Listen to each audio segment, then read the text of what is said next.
Isn't that a beautiful song? I just found that yesterday. I loved it. Thought you might as well. And all those wonderful ladies and things that they did. Being brave. Yes, this is our 293rd, crazy, isn't it? Sunday gathering. I'm joined today by two of my very best friends in the whole wide world, Kerry McLeod and Phil Dykes.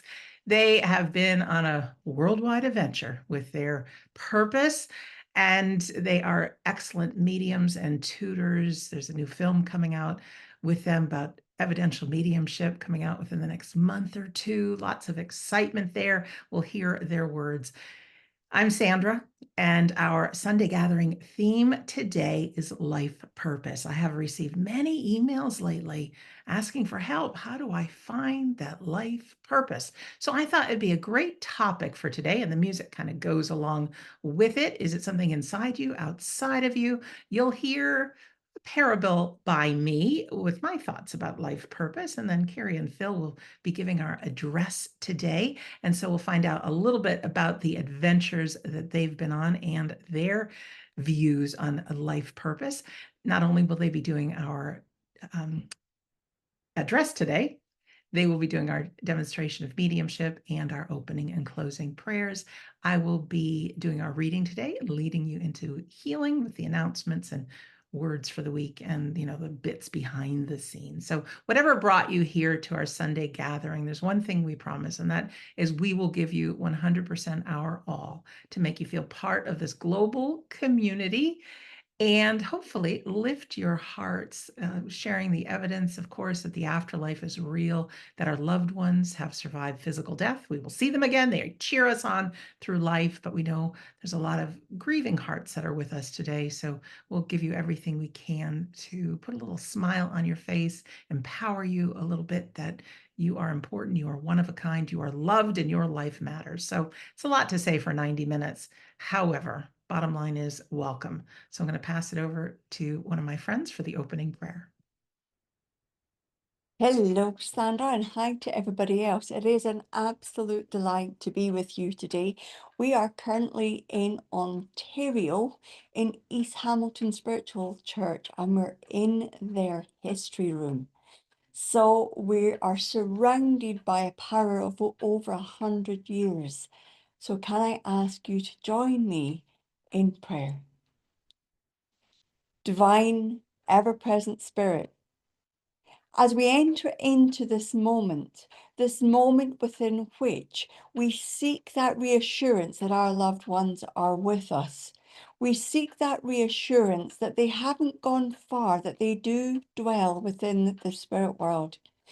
This 90 minutes together allows us to reconnect and be within that one moment of love, within that power of knowing that we all exist in this one moment, and that in this one moment we too can feel our purpose and be reassured that we are walking a path, constantly realigning ourselves to what our purpose is asking us to do.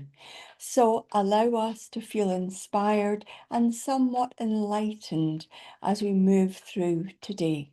Amen. Thank you so much, Kerry. All right, the reading I have prepared. We're here today to talk about one of the biggest and sometimes most stressful questions we humans can ask ourselves. What is my life purpose? We're often taught that our purpose is a single grand destination or a specific career, a mountaintop we must find and climb. We search for it in job titles and achievements and in the eyes of others, and we can spend our whole lives feeling like we're not there yet. But what if our purpose isn't a destination at all? What if it's the very ground we're walking on? I want to share a story with you, a parable that I call the golden thread. There was once a woman named Betsy who was convinced she had no purpose. She read books that told her she must find her great life purpose. She saw others who were famous healers, great artists, brilliant leaders, and her own life felt so small and plain in comparison. So she began to search. She climbed the mountain of ambition, working day and night to get a title. And when she got it, the air was thin and she still felt empty. So she sailed the sea of distraction, traveling to far off lands. But while she sure did have some fun, she always returned to the same feeling of lack. She dug into the mines of knowledge, taking class after class after class. But while her head was full, her heart still felt a quiet ache. One day, exhausted, she sat by her window and cried. I have failed, she whispered. I have no great purpose. My life is just a collection of small, ordinary days. As she looked at her own tired reflection in the glass window, a soft shimmer appeared beside her. It was a gentle presence, a luminous being of light. You have been looking for a treasure chest, the presence whispered, but you have been ignoring the golden thread you hold in your very hands. What thread? Betsy asked. The presence held up a new kind of mirror. It didn't show her face, but showed her life. And in it, Betsy saw herself. She saw herself just last week, sitting with her elderly neighbor who was lonely. Betsy was just listening, holding her hand, and as she did, a golden thread spooled from her heart. The mirror shifted. It showed her at a local pet shelter, patiently calming and petting a frightened puppy. The golden thread was there too, weaving around them both. The mirror shifted again. She saw herself with her young grandchild, teaching her to plant a small seed, their hands covered in dirt, and they were laughing. The golden thread was bright, connecting their hearts. She then saw herself lost in the joy of being creative while doing her painting, and a vibrant golden thread flowing from her brush. Betsy watched, mesmerized, as she saw this golden thread weave through hundreds of small moments. A kind word to a stranger, a meal with a friend, a moment of laughter, an act of generosity. You are not meant to find your purpose, the presence said softly. You are meant to weave it. Your purpose is not the title you hold, it is the love you share. It is the kindness you give. It is the passions you follow. It is the difference you make, one small moment at a time. Stop searching for the treasure, dear one, and just continue to weave your beautiful golden thread. So, what's the meaning, my friends? We are all Betsy, aren't we? From time to time, we get lost looking for the mountaintop of purpose. I believe your purpose is not one big singular thing. It is the golden thread of your values, and you weave it every single day. You weave it when you are generous. You weave it when you are loving. You weave it when you share your passions. You weave it when you make a difference, even in the smallest way. The pain of grief and life's challenges can make us feel like our thread is broken, but our loved ones in spirit, they see it all so clearly now. They see the magnificent tapestry we are all creating. They are not waiting for us to find our purpose. They are cheering us on as we live it. So I invite you this week, stop searching and just look at the golden thread you hold in your hands. How will you choose to weave it today? Thank you for listening to my reading.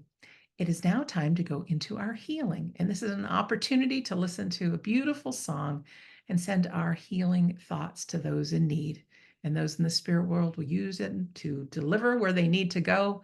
And of course, we hold you in our healing thoughts as well. The song I chose didn't have a video, so I added one to it. It's called To Be Who I Am by Steve Siskin. We all have our own road to travel and our own light to shine. As we offer our healing prayers, I have put some nice video of autumn foliage and roads. So I think you'll like it.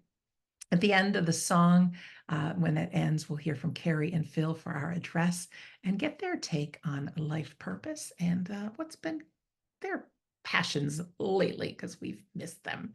All right, let's go into our healing song. What a beautiful song. How often do we ask ourselves about what's our purpose and what should we be doing and how will I know when I'm there? And Sandra's just read a beautiful reading about that it's not a destination, it's an actual journey that we take. And that song is about standing up for what he believed and having to have conversations that can be difficult with the people that are around about him and express his authenticity about who he is. When we walk our own path, being on purpose isn't about doing extraordinary things. It's about living in an extraordinary way. Now that means doing what you'd ordinarily do and not necessarily knowing the impact you have on other people. It's about choosing compassion over comparison. It's about choosing kindness over jealousy. But it's about doing it consciously. It's really easy to be spiritual when you're trying to be spiritual. But when your mind slips and you go into normal day to day, sometimes it can be a bit more of a challenge to be spiritual in that moment.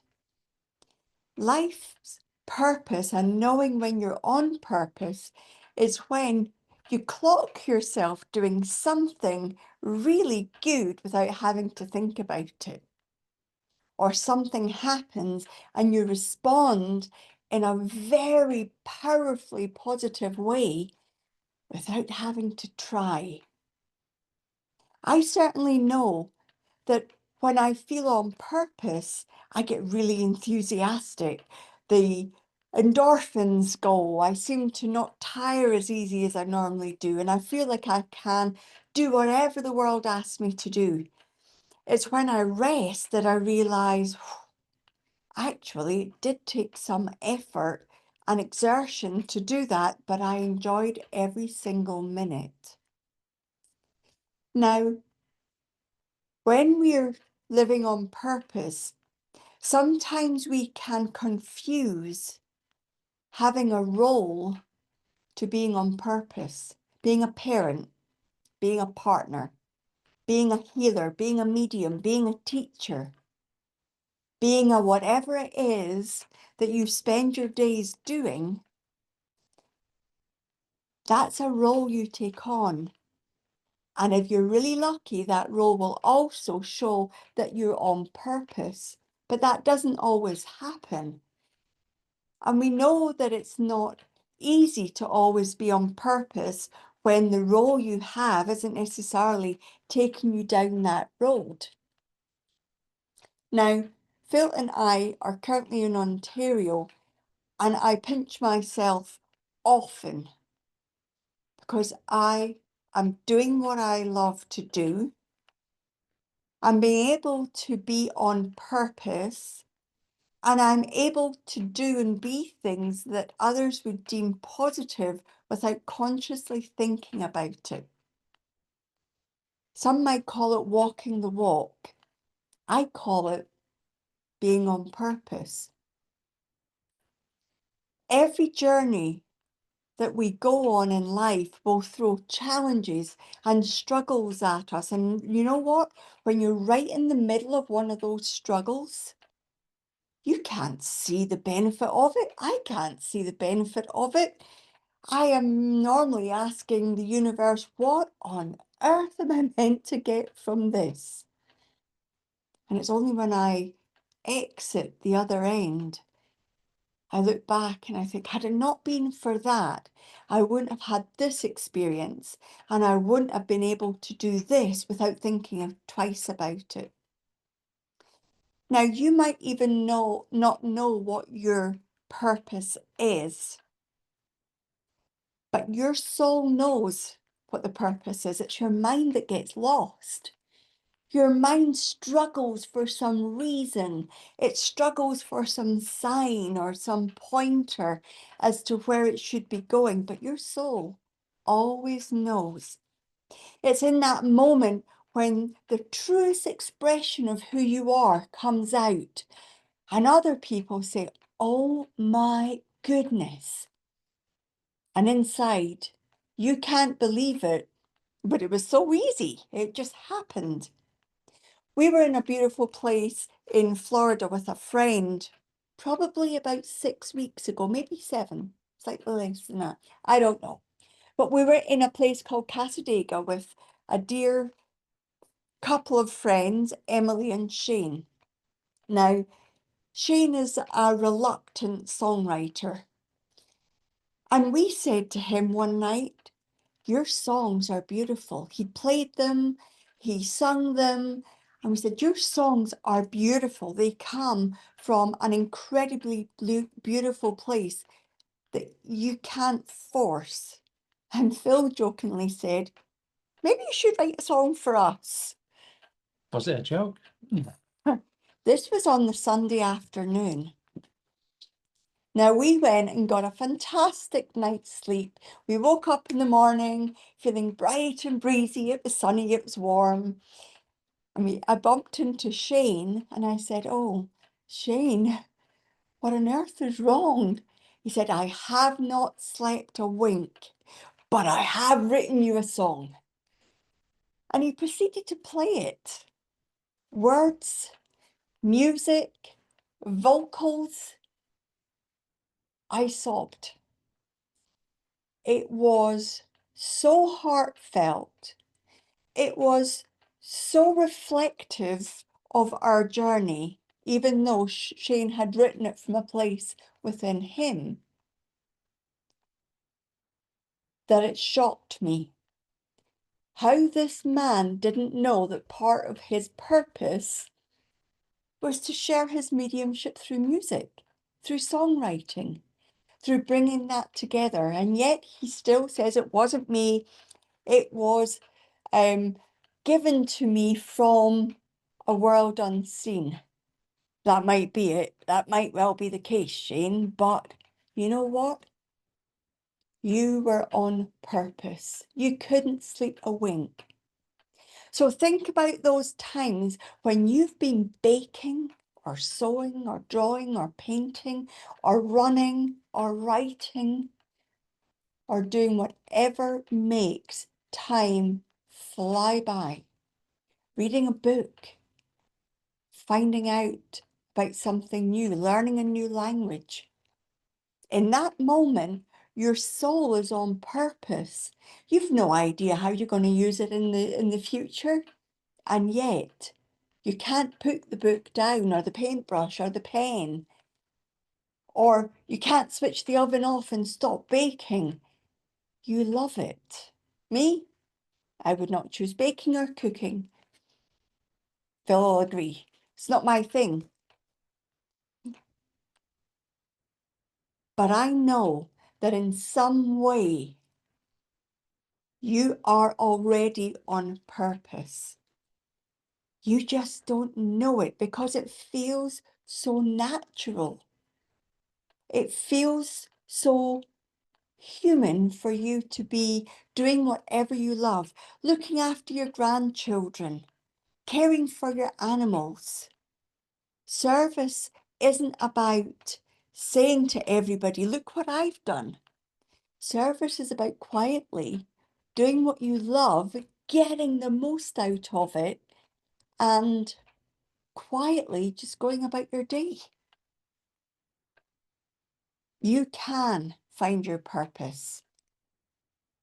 Whatever you did this morning that made you giggle or laugh, that caught your attention, whatever color or sound or music, It might have been joining us here in the Sunday gathering. It's a point within you that feels on purpose and in alignment to something that matters. Don't ignore it. Thank you for sharing that, Kerry. And thank you to Sandra. Sandra read a wonderful reading that I think you will all understand as incredible. It touches a place within us that makes us think about our own journeys. Then Kerry with an inspirational talk, no planning, just going with her thoughts and feelings. In other words, you're seeing her passion and part of her purpose, sharing her story.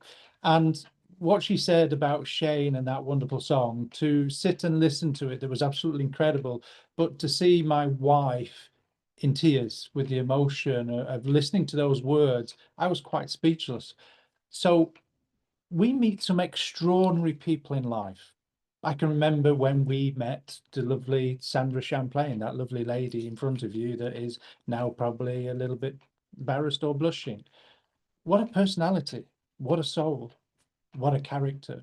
We have many nicknames for her, such as Miss Velocity, because she always got things done. But that's her purpose, that's her passion. Religiously, she comes on here every Sunday and shares with her passion. That's her purpose, to help people that are going through that awful thing that nobody wants to be part of, called grief. We have to be truly connected to what we feel is right to find our purpose. And Kerry's right. And yes, it's recorded. Kerry is right. I did say that. It can be something that is every day, that can be deemed as what we might say is just an average act that we do. For me, I don't believe in average acts. I believe a parent is something to be really cherished because they're putting their heart and soul into raising children. But all of us, or majority of us, have that pleasure of raising children. And we take it as an everyday act. But yet, I watch some people in amazement where they put their heart and soul. They put all their faults to one side and think about how they were brought up and how they want to do things better. And you see that. And I think that to me is incredible. So to all you mothers and fathers out there, absolutely wonderful jobs that you're doing. But I used to struggle with this. What is my purpose? What am I passionate about? And in my lifetime, I can share a few things with you that I've done that I thought were my purpose, were my passion. Did you know that I used to play football? Did you know I had trials for the England team? Not many people did that. But yet I have medals, I have caps at home to show and prove that I did that. My mum has still got them. If you're watching, mum, hopefully you still got them. It might be worth something in some time. But actually, we go through many things in life, trying out, seeing if the hat fits, only to discover something doesn't quite feel right. I've done that so many times in my life. My late father used to say to me, it'll just be another fad that you're going through. Oh, don't worry about it. He'll get over it. He'll find something new in time.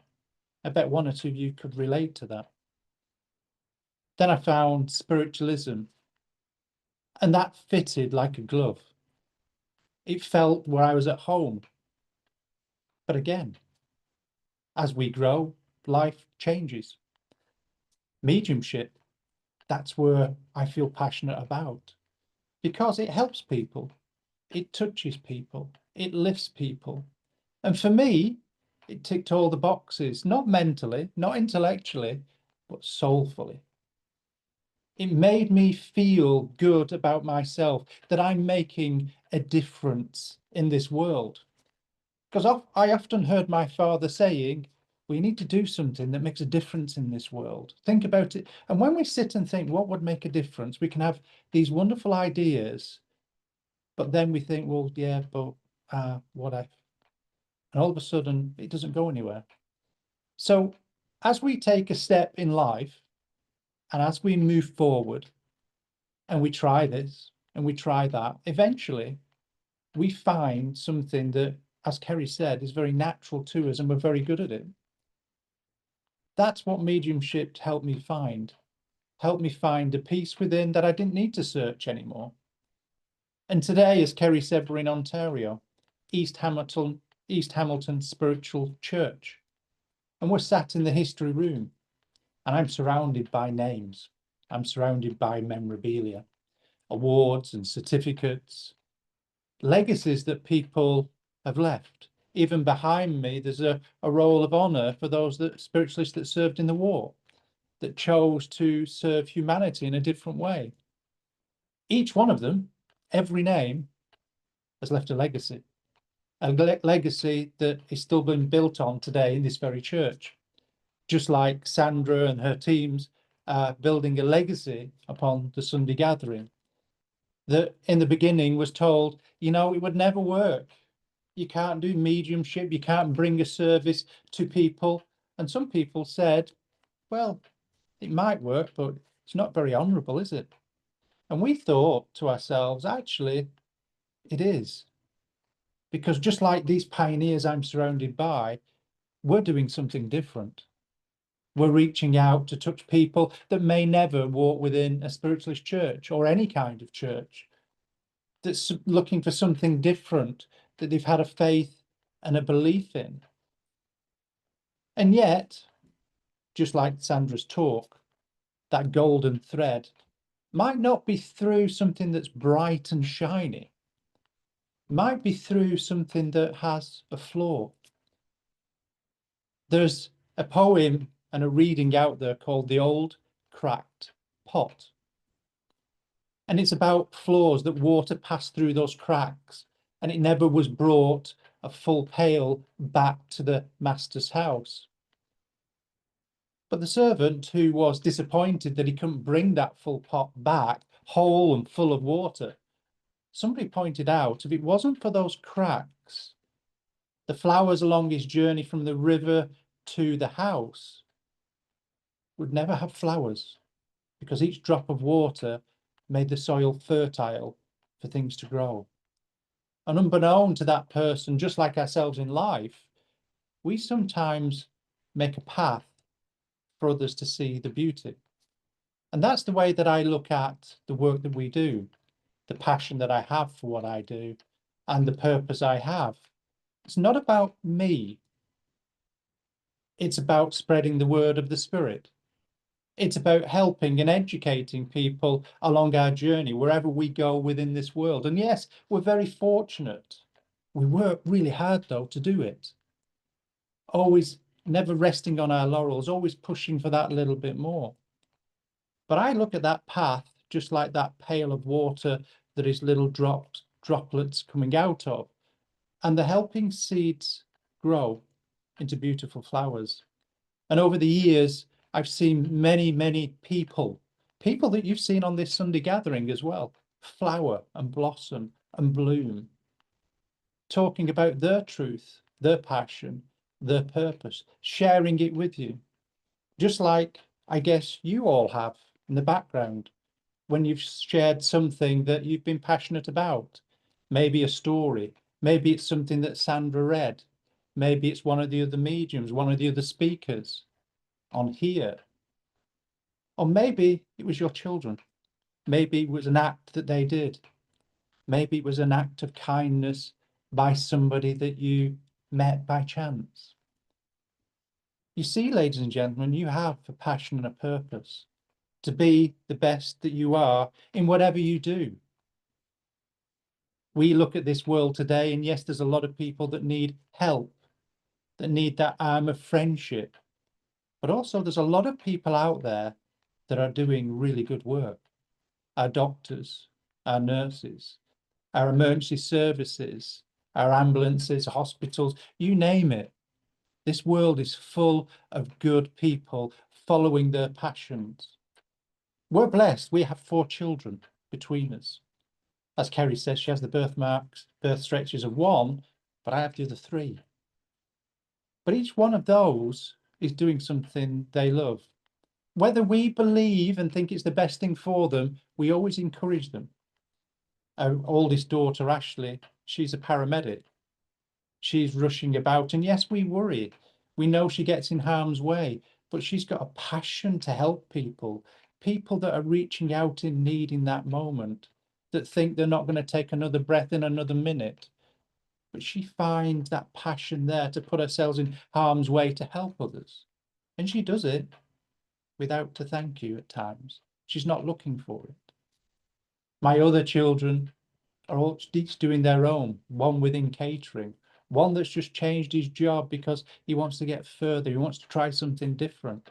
Who are we to say, no, that's not in your best interest? But actually, each step they take, they're learning. They've got that passion, they've got that purpose to thrive and succeed in this world, just like you guys have. Whatever endeavors you take, we meet lots of people within the work that we do that want to take a little bit of what we teach them into their world, whether it's healthcare, whether it's other areas, because they see a beauty within it, a crack, a golden thread, a purpose, a passion that makes a difference, that makes them feel excited and whole within, that are going to share with somebody else. So just like every morning when we see that sun rise and how bright it is, that's you guys sharing your passion, your purpose with others. And remember what that sunlight is like to see in a morning, how it makes you feel good. That's what you're doing for others. You're making a brightness in their life by sharing your passions, your purposes. It has been a pleasure to speak to you today. Thank you. Thank you so much, Phil, and thank you so much, Kerry. It's so wonderful to be back with you. And ladies and gentlemen, if you just wanted to hear Kerry and Phil go on, and you can just be on the edge of your seat, they're here with us for the next 2 Sunday gatherings. So they will be in command of the next 2, designing the topics, the music, etc. So Kerry and Phil, we're so happy to have you back. We love you. Friends, we're going to go into our demonstration of mediumship now. Now, this is an opportunity for our Sunday gatherers in the spirit world to not only make themselves known, but to let us know that they are still a part of our life. That's the problem when we pass to the spirit world. We no longer have a human voice, but there are some really good mediums out there. Kerry and Phil are leading the way in training wonderful mediums with integrity. And so we're so grateful that they're here today to do our demonstration of mediumship. I know we have some first timers here, and we also have some returning friends here. So I'll just run through quickly how this segment goes. Before we start our demonstration of mediumship, we play a feel-good song, raise the vibration. We're all bits of light all over this world, so it's kind of like uniting us. Those in the spirit world that come through, and yes, that means some of you will get a reading today, but I 100% believe that they are here for all of us. Because if you listen to the messages, very often you say, wow, I could use a little bit of that myself. Sometimes you hear just how close they are. Well, they're representing all of our loved ones who are close. Now, they don't stick with us 24/7. They're not always hanging on to us. They continue to live and learn and explore. And there's so much available to them in the spirit world. However, they're literally a breath away. They can multitask. All of a sudden, they're here with us. Back and forth they go. And we'll learn how it is once we get there, but not too soon.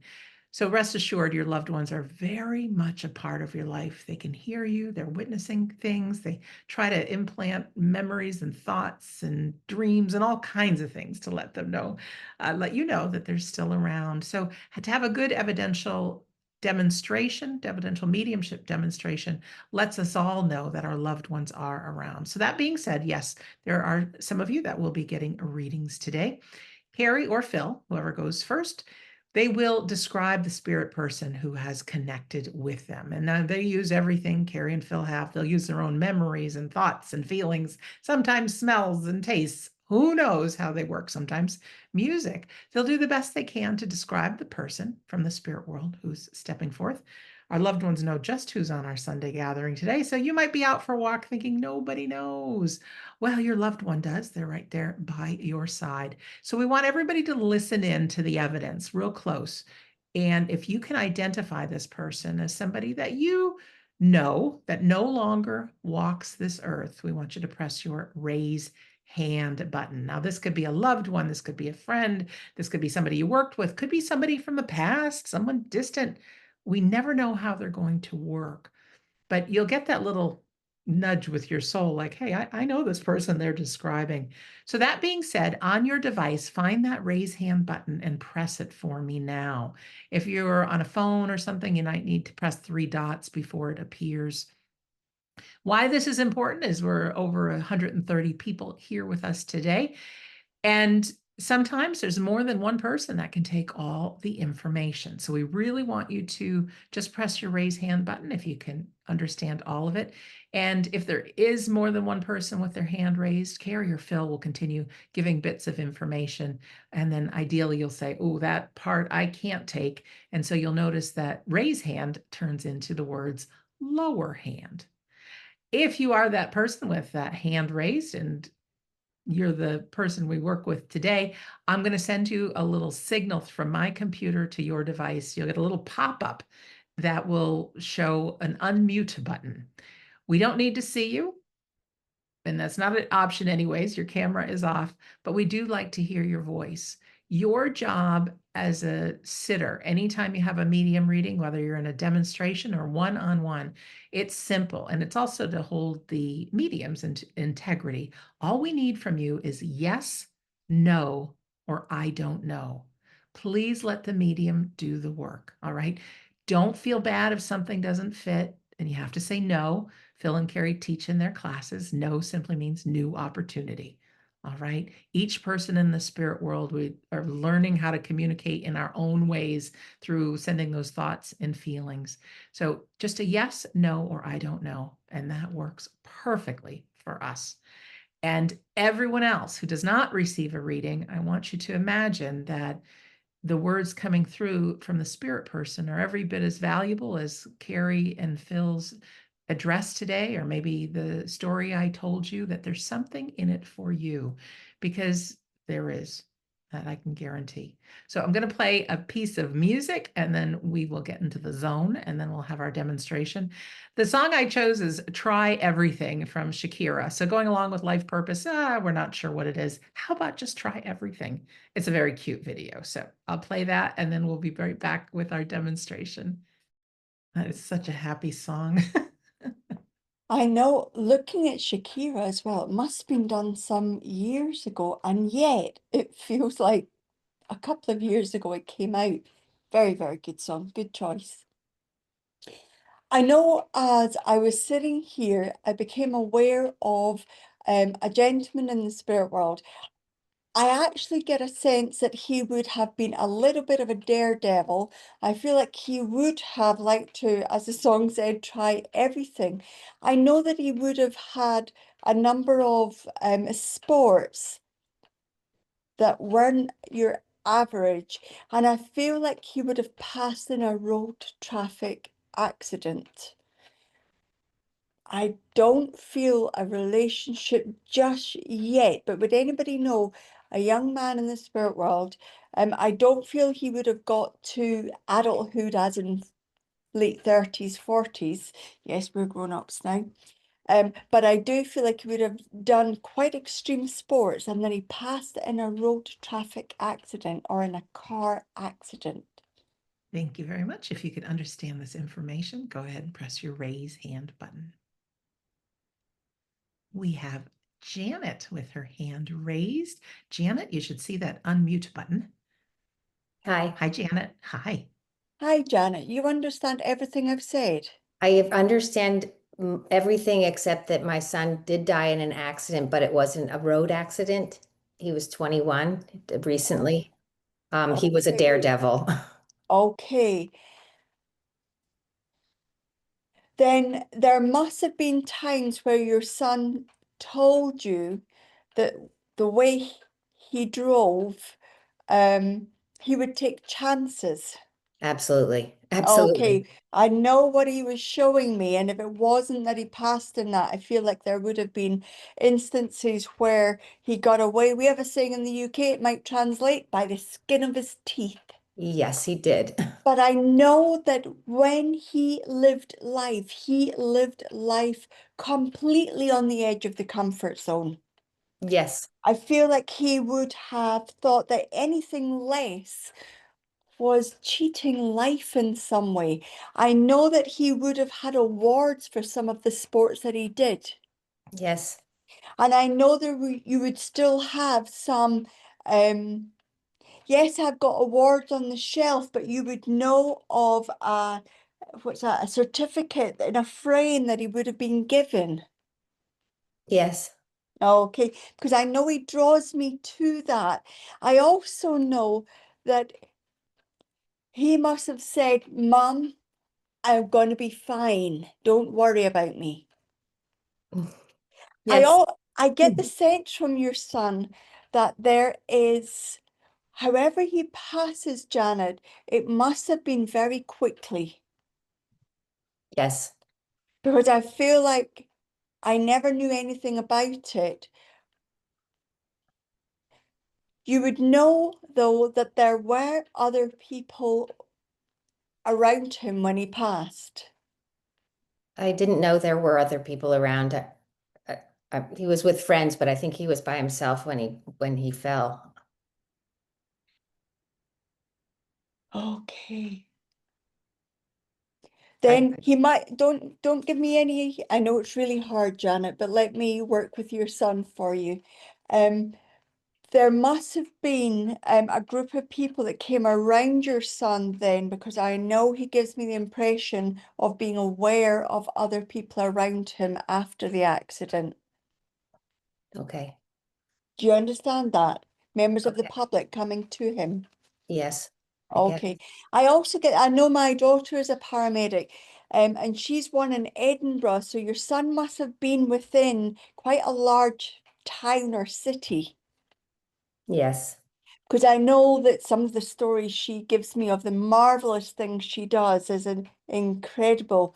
But I know that your son wants you to know there would have been nothing the paramedics could have done that would have changed the outcome. Okay. I also know that your son wants you to understand that this was an accident, though, Janet. Yes. Yes, because I know it's an accident. I also know he needs you to understand that there was no discomfort for him at any time. Okay. Okay. It's really important because you replay what you imagine. He gives me this impression he's with you when you replay what you imagine those final moments would have been. It wasn't like that. I know too with your son that he must have liked alternative music, but it's of a taste that is quite tasteful. Yes. And I know he must have had lots and lots and lots of different sets of earphones. Yes. Some with wires, some that went in the ears, some that went on the ears. And I know in his room, he would have had one of those computer chairs that look like a gaming chair. Yes. And he would be on his screen. But I also know there must have been a computer game he was incredibly well versed at. He was incredibly able at one of the computer games. Yes. I feel him going over and over and over again at it. Yes. And you still have, thank you, you still have his room pretty much the way it was. Yes. She's like, why, Mum? Why? There is another idea he wants to acknowledge that you have in your mind for use of this room that's his, and he fully endorses that Oh, change. It's not a massive change, and I know you're still going to have his things around the house, but change is good. okay. Okay. He never stood still in life, and neither should you. He's reminding me of something that Phil and I and many other mediums say. Mediumship is not about the people that are on that side of life. It's about reassuring people here to live the best life. Your son did live his best life, and that's what he wants you to be doing. As hard as it is to have him that side of life, he ain't going anywhere. He is absolutely with you. He wants to say hello to his dad as well. Okay. I know his dad is not coping. He says his dad isn't coping as well as he could. Right. Yes. And he's also not taking instructions from you to be looking after himself. Okay. This is his way of saying, I see what you're doing, Mom, and I see that you're looking out. Your son wants to acknowledge other members of the family as well. Somebody in his family's just gone off to university or off to further education. No. Then somebody has just left the area or gone out of state or abroad, because I know he gives me this impression of somebody moving away or out. Okay. Is that still a no? Well, he was an only child. Then just before he passed then, Janet, would you know where your son had just moved out or had moved away from home?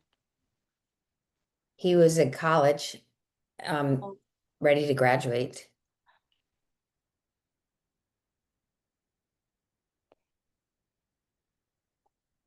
I know he gives me this impression of wanting that freedom about not moving home, but getting on the move, getting started, living the life, about Yes. going out, about doing things. Please know this is your son's way of saying, I am nowhere other than where you think I am. And that's with you and his dad and the rest of his family. I know there's a dog in the spirit world as well that he's met Yes. up with. Yes. Yes. All is fine. All is all is fine. Please know this is your son's way of saying, I love you, Mom, I love you, Dad. And I'm okay here. Oh, thank you. Gonna leave his love with you, Janet, and say thank you for allowing me to do that for you. Thank you so much. Thank you.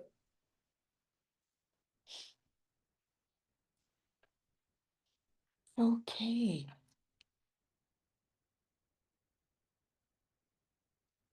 I am aware of a gentleman here, and I do believe his name would be Paul.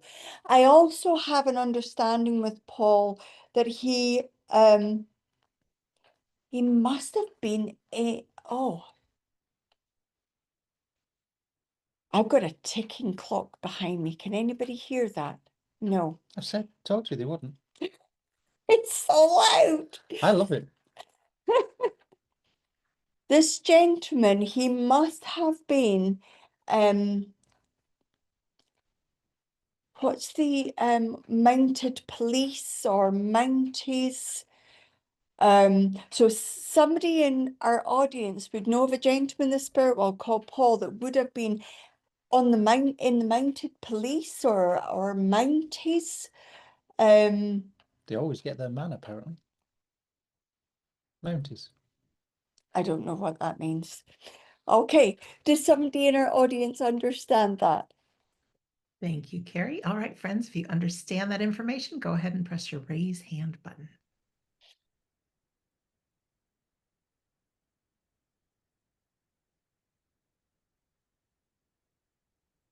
No hands up just yet, Kerry.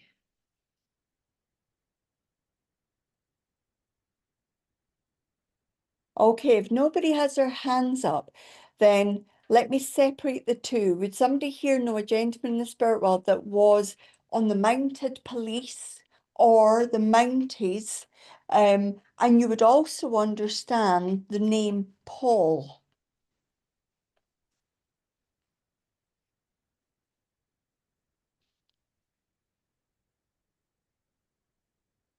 Pause, this clock is ticking away in my ear. It's ticking away and no hands are up yet.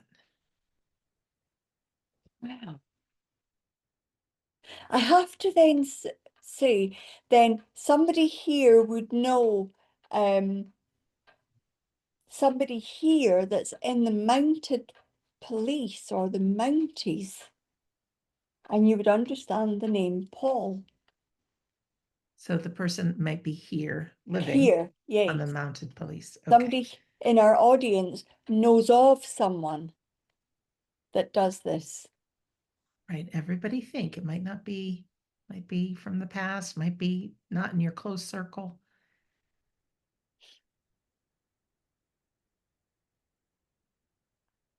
I feel everybody thinking.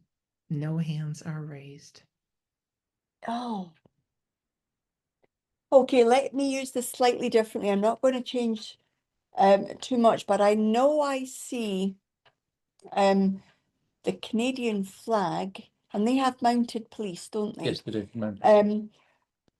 Would somebody in our audience have been to a Canadian Mounties march or parade, or because I know I've got a gentleman here that wants to acknowledge this. Santu has her hand raised. Hello, Santu. Hi, can you hear me? Yes. Okay. Hi, Santu, you Hi. understand what I'm seeing about the Canadian Mounties or the mounted police? I have seen them march because I grew up in Canada. I've been to Ottawa where they kind of do their parade. And my uncle is named Paul, but I can't make a connection between Paul and the mounted police. Like I know Okay, them both separately, but okay. Paul And wasn't in the mounted police. so, Santu, would you know Dad in the spirit world? Yes.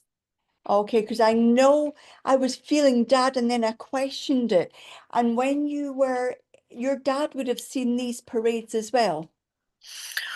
I don't know. Well, probably on TV. I don't know if he saw them live in person like I did. Because I want to say that there's this, then your dad must have been a man who held an incredible stature and professionalism about himself. Mm, not a professional Because I stature. He was feel known that in his local. yeah, I feel that there's a strength with your dad because Mm. he's about that with your dad, if he made up his mind, he would not have changed it. Um, he was pretty decisive. Okay, I know what he was showing me, and he wouldn't change and he wouldn't alter what he wanted to show me. So I know his mindset is no, you've got that. This is what we're going to work with. I know your dad would have had that way of wanting to instruct, but you had to follow the steps the way he gave them. Mhm. With your dad, Santu, he would have had an area outside the house where he would have hobbies and he would have had collections of things.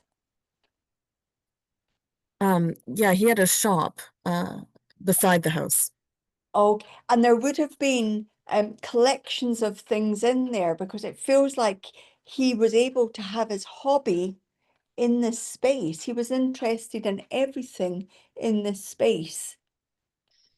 Mm, they weren't hobbies, they were like stuff for his work.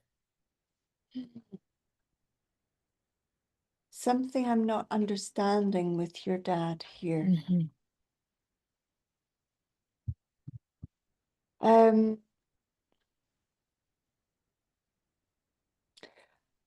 I want to say with your dad, there's this, would you know where he was unable to talk to you at the end, towards Yeah, the end? yes.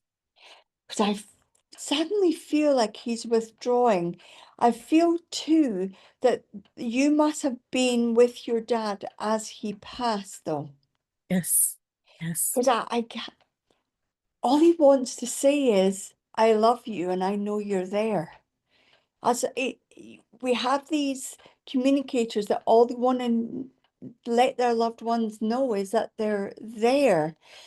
Within that shop, there would have been, he would have known where absolutely everything was in that shop. Yes, yes, And within the, you would have memories of being in there. yes, yes, And you would have memories of the things on the higher shelves gathering dust. yes. Because I've got bottles or pickles or sauces, and they're all kind of gathering, or jars of things, they're all gathering dust in there. But I know too that your dad is wanting you to remember where you came from, what it is about. But he also wants to remind you of your roots and about the stability and about the way of order. And I know that seems, I know your dad wishes to share with you about, sorry, this clock's driving me bonkers. You know what you Um, can do, Kerry, is take the battery out and then oh, put it back in. I wish I could. Not one of those clocks.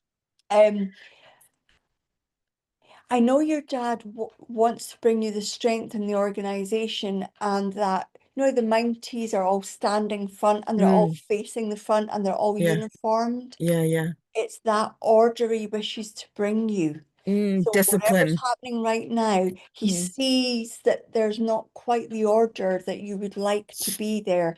And this is his way of letting you know he is organizing, just like he knew where everything was in his shop. mhm. He is helping you see everything has its place.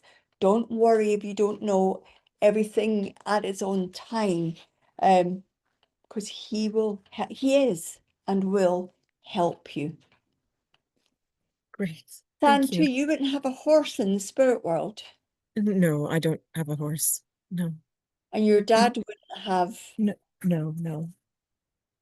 Okay, right. I rode a horse once, but it wasn't mine. No, it's okay. Right, thank you very much, Santu. I am going to pass it. Thank you. Thanks, Santu. I'm going to pass over to Phil and see how he fares with this ticking clock. Do you know, ladies and gentlemen, I was trained to, I can't remember the name of the ticking thing. So for me, it brings back all memories and memories of my grandmother and grandfather. My grandmother clock. Yeah, it's huge sort of thing.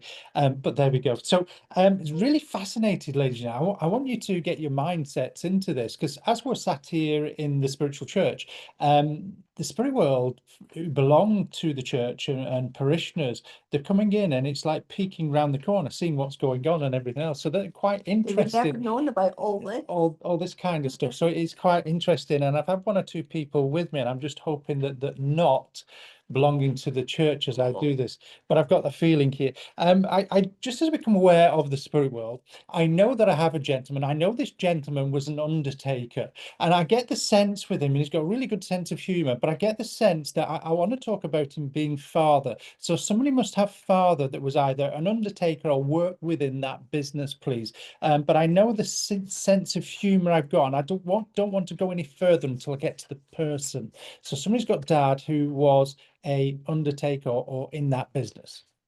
Thank you very much, Phil. All right, friends, who understands this information? Raise your hand.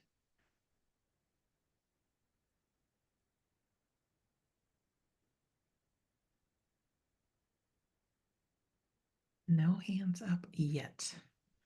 That's absolutely fine, because I'll go a little bit further with it, because if I'm wrong with dad, I know I've got a gentleman that was an undertaker. I know he worked within that business, but I know with him he's got that sense of humor, and I know it's a very delicate sense of humor within that work. I know the sort of things that jokes they would have said and things like that. So I know here I've got to be very, very politically correct.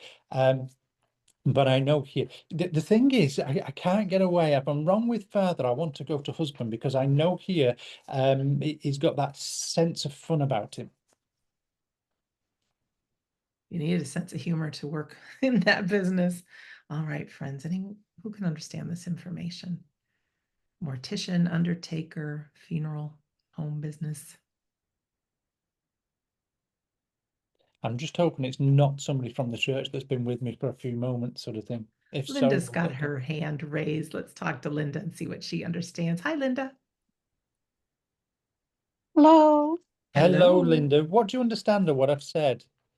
Well, my father told a story when I was really young. Apparently, when he was very young, a couple of his friends, and I think maybe one of or two of his brothers also worked in the cemetery digging graves when they were Don't go young any further. kids. Don't get me right. Don't tell me anymore, because this is where I want to be, because I know that I had the mortuary side of things. I know that case, but I know that, and when we talked about working within the cemetery, we're talking about, if I get the word right that's coming to mind, embalmations, where they dug up graves and everything. I believe so. That's fine, because I know here is what they bring to mind. But I also want to say, with your dad, he must have had a really good sense of humor, though. Yes, he did. Because I know here, I've got a confession to make. I have a stepfather that used to work in that, so I got to see the jokes and things like that. So I know what's going through my mind. So, but I know here with your father, he could tell a tall tale as well. Yes. Because I know here there's a few things exaggerated, and for the things I'm being shown, I'm not going to talk about, but I know here he knew how to wind people up and tease people. Yes, especially me, I think. That's fine, because this is what I want to do, because you must have had a little fear or uncomfortableness with the business he was in, and he would tease you with it. Yes. Good, because I know here, but I feel this is your dad all over, because I do feel that he loved to tease, he loved to interact, and he loved to make people feel good. Yes, he did. And I also know here, Linda, that with your dad as well, he was he was a gentleman, Yes. Yes, he was. because I know his word is his bond. So I know here whatever he said he could do. But I also know as well he was a family man. Yes. And I know he loved to, like I said, that sense of humor, like to have the family around and tell jokes and stories. Very much so. And he's one of those people that can engross you, and he gives me the sense with him that when he talks a tale, you don't know if he's exaggerating, telling the truth, or just winding people up. Yes. Because Yes. that's exactly how I feel with him as well. But I want to say, when he was on form, there wasn't a dry eye in the house, Yes, he could do that. because I Yes. know he's making people laugh. And I also know he was a very private man as well. Yes, he was. When I know it comes to illnesses and things wrong, he's not somebody that would divulge things. That's absolutely correct. Because I also know with him, I want to move. I don't want my family see me weakened. And I know he brings that to my mind. And he would always draw things. And I want to say as well, he wasn't just somebody that the family loved and liked, but I feel that there was a community, that there was friendships, there was societies that knew about him. Yes. Because I know he's very well thought of, and I also know he knows a man that knows a man that knows a man that could get him things. Probably, yes. Because again, there's this sense of wanting to interact and tell these tall tales, but there must be memories where he could. I don't understand that. Bear with me, Linda. Would I be right in saying that there was times when the neighbours used to come round to the house for either social gatherings, especially like Christmases and things? Yes, at one time, That's yes. fine. With your dad, though, he knew how to delicately eject them from the house. In other words, move them on. I don't remember that. Because bear with me, I'm saying it in a way, because there's a sense of with your dad where he could tell his stories and he could make people feel uncomfortable. Do you know when I talked about the teasing and the messing? He had that way that he could just touch raw nerves at times. Hmm. I know you, but I get the sense that he knew how to handle people. So he was very good at conversation and a conversationalist. Mostly with family, because Okay. otherwise he was pretty quiet. Okay, because I know here, and I can't give you what you've just told me with the family, and he was very protective and very close, but I know there's memories of the neighbours, and I know that some of the neighbours used to stay past their welcome, and he used to be able to maneuver them out. But I know here it's that sense of loyalty to the family, it's that sense of compassion towards the family as well. And I know your dad always made time for the family. Yes, absolutely. And I also know, because you've mentioned your brothers already, I know I would sit down with everybody one-on-one where I could as well. I believe he did, yes. Because I know here, it's almost I want to sit down with you, Linda, and put the world to rights. That's the sort of person your dad was. Yes. But I also know he had a wonderful way of picking people up by that sense of humor as well after that one-to-one that you should remember. Yes. And would I be right in saying that he took you to a zoo at one time as well? Mm, um, Then let me put it a different way. Just hold that thought. Would I be right in saying it's you that doesn't like spiders? yes. Because it's a sense here where I want to tease Kerry and say there's a spider in your hair. I know Dad would have done that kind of thing with you. So I know here that he's still very much in that teasing mold, still very much larger than life and wanting to lift you at the moment. And I also know he's been on your mind just recently as well. Yes, that's true. Because I know here he says, I'm coming in to uplift you. He knows about what's going on around you. I'm not going to go into that because that's private, but he makes me aware he's here to lift you and take you forward as well. And it's the memories of the old days, telling the stories, teasing, and with the jokes that he wants to leave you with. Oh, thank you so You're much. absolutely welcome. Absolutely And if you welcome. feel something in your hair, it's probably him. Yeah, a long time since I've had hair, but there we go. But Thank you thank you, so Linda. much, Phil. I Thank you. You're appreciate absolutely it. welcome. Good, good, good. Okay. All right, trusting you again. So as I become aware of spirit once more, I know that I have somebody's son, and as I get to know son, there's a couple of things here. There's first of all, I know there's an addiction there that I know there seems to be.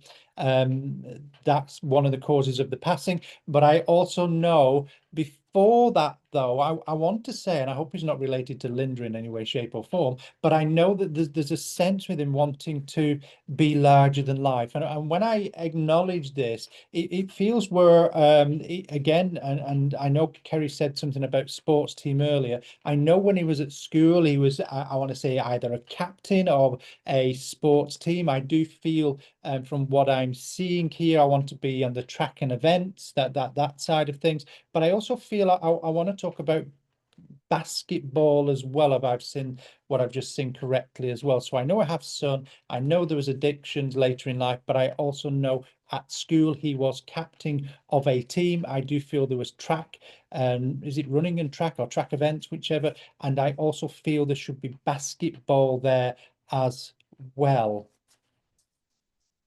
Thank you, Phil. Who understands this young man? Press your raise hand button, please.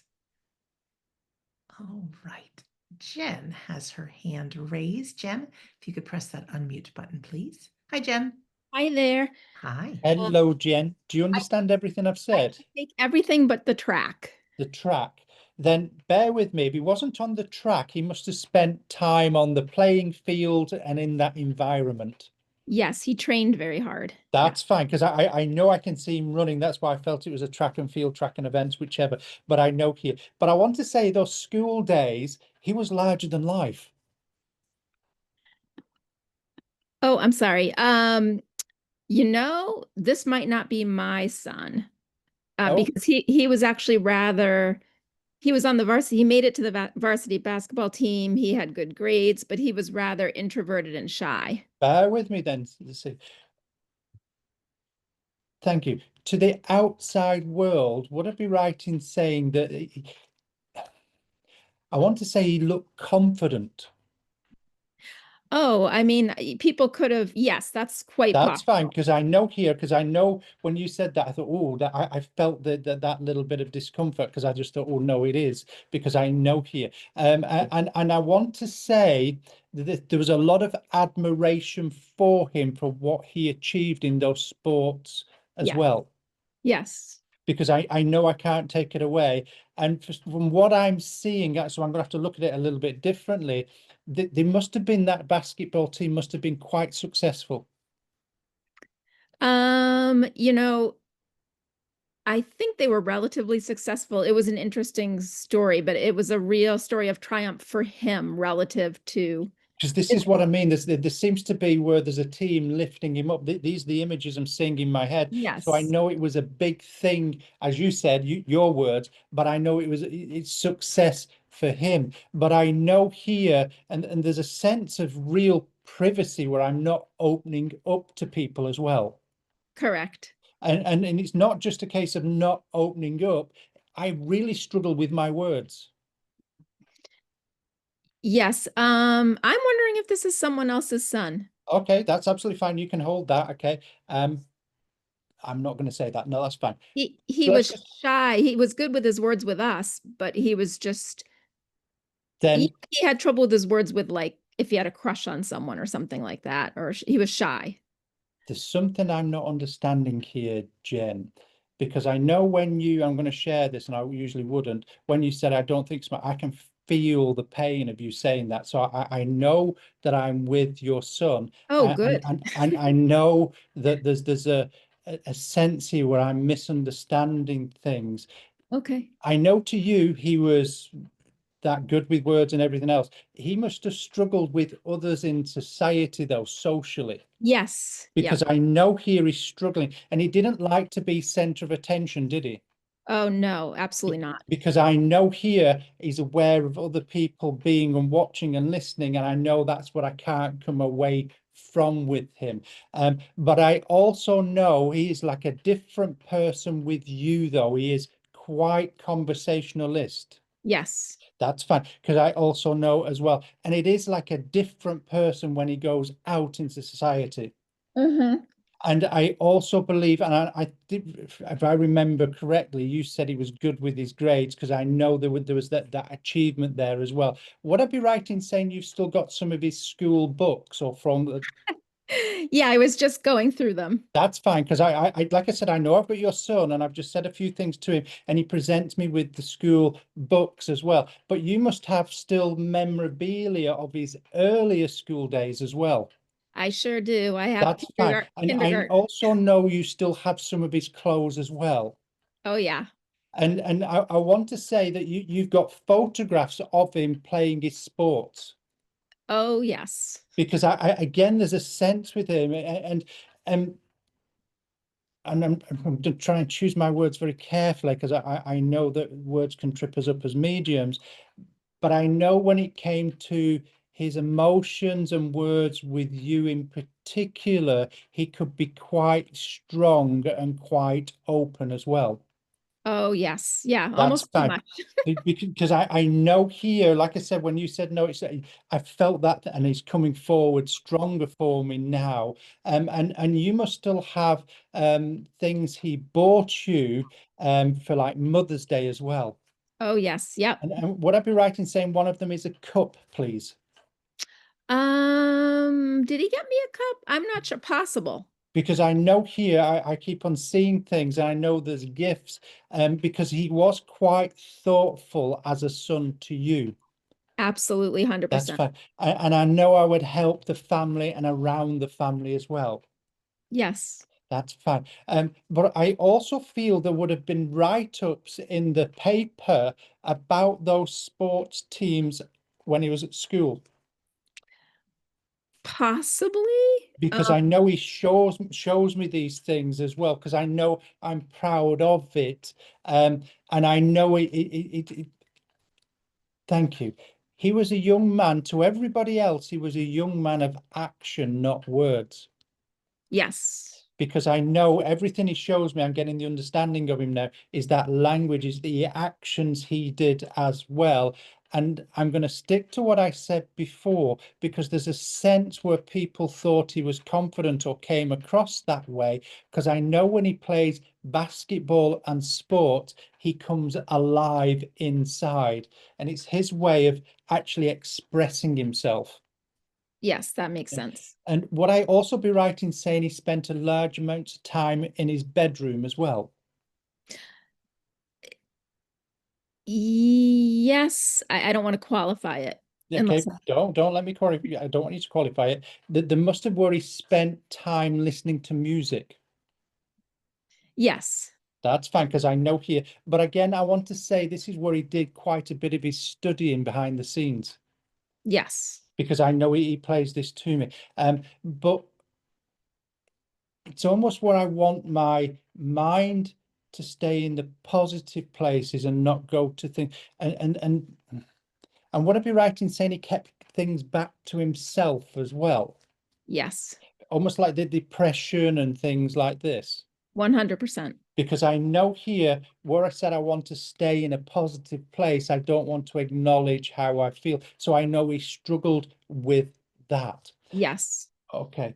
I know he's here to support you, where you've been asking for conversations with him, and I know you've been trying to communicate with him directly yourself, and he says, Mum, I want to do that. So I know he's listening to your thoughts.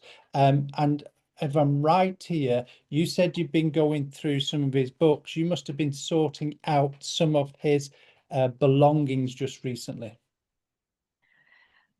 I'm trying to think. Probably, yes. I Because frequently. I know it's acknowledging that. And would I be right in saying you still have Christmas decorations that he would have made?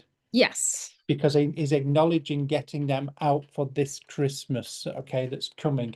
I can't believe we're almost getting to that time of year. I want to leave his love with you, knowing that he's around you. And one little thing, it's either keys or things have been misplaced just recently. Keys or things have been misplaced. Because it's almost where I'm either thinking I'm getting forgetful, but I know it's his mischievous side coming out, where there's little signs from him as well. Okay. I wouldn't be surprised. Okay. I'm going to leave his love with you, Jen, and say thank you very much for allowing me to do that. Thank you so much, Phil. You're I absolutely appreciate welcome. it. Thank you so much, Jen. Ladies and gentlemen, it's been an absolute pleasure to be back with you. We're still on our travels, as you know, and we're loving it. We're doing our passion. We're doing what we believe is our purpose. Thank you for being with us today. Oh, thank you so much, Phil. And thank you, Kerry. We'll hear from Phil for our closing prayer, but some things coming up that you should know about. Of course, of course. First, our loved ones are very much alive. They're part of our life. I know sometimes it seems so hard to believe, but when you think about it, here we are on planet Earth in an ever expanding universe, and down to our tiniest little bit, all we are is vibrating invisible energy. I don't think we're meant to know while we're here the big picture of life, but we can have faith, and really thank Kerry and Phil for their great words today, and also that beautiful demonstration. That being said, one of the best ways to have evidence of the afterlife for ourselves is to take a class in mediumship. I always recommend it. I know I sound like a broken record. You never have to become a medium if you don't want to, but Kerry and Phil are just starting a nice, gentle, easy, wonderful, caring course this Thursday called The Gentle Path to Spirit. Just gives you some hands-on training about how our psychic capacity works, how our mediumship works, that we are all divine souls, and what we think might be our imagination, not so very often. That's how they communicate with us. So Kerry and Phil have that class. They have on-demand classes. They have practice groups, advanced classes. They are the top place to go if you're interested in developing your abilities. Their website is mymediumship.com. Mymediumship.com, spelled as all one word, and lots of good things, even sitting in the power, practice sessions. It's just a great place to be. And you know them from now from the Sunday gathering. They are just as gentle and easy and loving at their classes. They really are wonderful. So highly recommended. As I said, they'll be back with me for the next 2 Sundays. Yay, or back with us, I should say. I have some good podcast episodes too. Everything you'll find at the main page at wedon'tdie.com. I spoke with community member Lisa Lanuski last week, and she's our new episode for We Don't Die. She's written a book called God Winks and Amber Waves. Lisa has been a longtime supporter of not only us, but she's been working with Sonia Rinaldi. She's become a grief educator. She's done quite a bit, and her book is loaded, and the interview with different signs, and also how to be in touch with our loved ones, and also some great things about grief, great tools. And then on Shades of the Afterlife, it's my 5th anniversary celebration, and it's packed full with different ways we can communicate with our loved ones. Again, those are all on the main page at wedon'tdie.com. You can click on the store page, see the upcoming things as well. I want to do a special shout out to our friends who have made our Sunday gathering possible. Those of you who have donated, thank you so much. Between Zoom and an expensive website and emails and all that, it gets a little pricey. So thank you for your donations. We don't pass around a plate, but if you should ever feel you want to give a little something, we wouldn't turn it away. If you go to the Sunday gathering page at wedon'tdie.com, not only is there a donation link there, but you can register for the next upcoming Sunday gatherings and watch a whole bunch of the past ones. And this link you use today becomes the on-demand way to also play it. And what else can I say? I think that's pretty much it for announcements. All I want to say about the whole life purpose situation, be gentle on yourself. Sometimes what we're looking for is right there already with us. That being said, get outside of your comfort zone.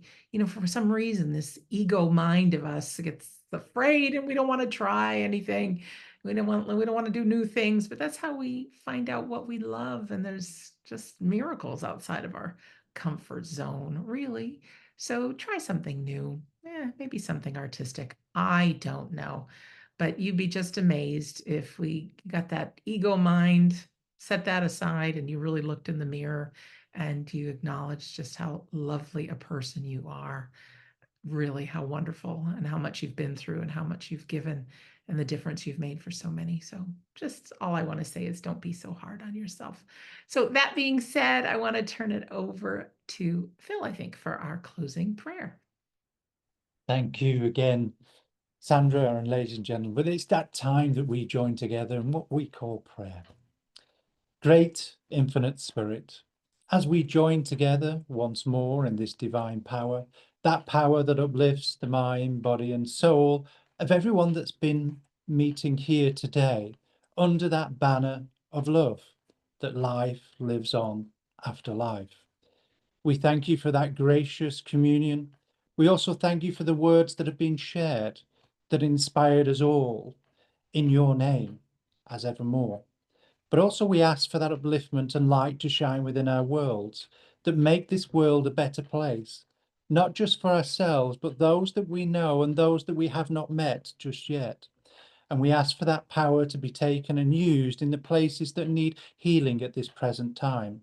So again, Father and great infinite Spirit, we ask you for that love, that light, and that upliftment within our world to be the best, very best people that we can be, to find our passions and purpose. Amen. Thank you so much, Phil. And thank you, Kerry. It's really warmed my heart that the three of us were together with this beautiful community. As we go into our closing song, I couldn't help but play this song because the title is simply Work Hard and Be Nice. Pretty much sums it all up if we were to do two things, right? Let me play that for you. It says it all. Kerry and Phil, thanks again. Ladies and gentlemen, thanks for being here. And to our loved ones in spirit, we know you're around and we love you. All right, friends, we'll see you next week, if not sooner. Bye.